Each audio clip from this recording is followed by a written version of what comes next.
केंद्र आणि राज्य सरकारनं कृषी सेवा केंद्रांना घातलेल्या विविध नियम आणि अटींच्या पार्श्वभूमीवर देशासह राज्यातील कृषी सेवा केंद्रांनी आंदोलनाचा पवित्रा घेतलाय।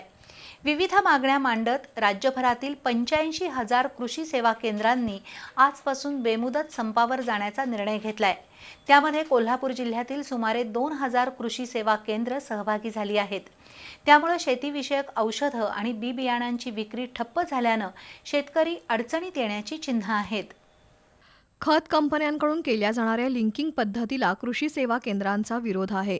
तसंच अवैध कीटकनाशक आणि खतं थेट शेतकऱ्यांना मिळावीत, एजंटमार्फत त्याची विक्री रोखावी, साथी पोर्टलद्वारे बियाणं विक्री सक्तीचा निर्णय मागे घ्यावा आणि किरकोळ खत विक्रेत्यांवर लादण्यात आलेले जाचक नियम हटवावेत, मुदतबाह्य झालेली औषधं कीटकनाशक कंपन्यांनी परत घ्यावीत, या आणि अन्य मागण्यांसाठी देशभरातील कृषी सेवा केंद्रांनी आक्रमक भूमिका घेत बेमुदत बंद पुकारलाय।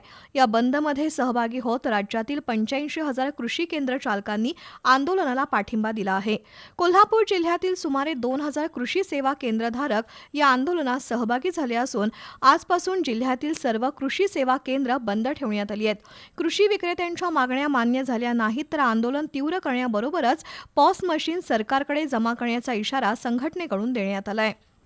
आज आमच्या महाराष्ट्र संघटनेच्या वतीने पुकारलेल्या बेमुदत संपला आम्ही कोल्हापूर जिल्ह्यातून 100% पाठिंबा दिला असून आमच्या प्रमुख मागण्याच्या शासनाप्रमाणे त्याच्यामध्ये खताचे होणारे लिंकिंग, या लिंकिंगमुळं आमच्या दुकानदारास शेतकऱ्यांचा नाहक त्रास होतो। तर त्या लिंकेवर शासनाने जरूर तो विचार करून कंपन्यांची किती कारवाई करावी। त्याचबरोबर खतं ही कंपन्यांनी दुकानापर्यंत पोच देण्याची आहेत त्याचाही विचार व्हावा। त्याचबरोबर सारथी पोर्टल ॲप आणि दुकानांचे खतावरील मार्जिन अशा अनेक मागण्या ज्या शासना प्रलंबित आहेत त्या लवकरात मान्य कराव्यात आणि आमच्या दुकानदारांना न्याय द्यावा अशी मी विनंती करतो। दरम्यान कृषी केंद्र चालकांच्या या निर्णयाचा थेट फटका शेतकऱ्यांना बसणार आहे।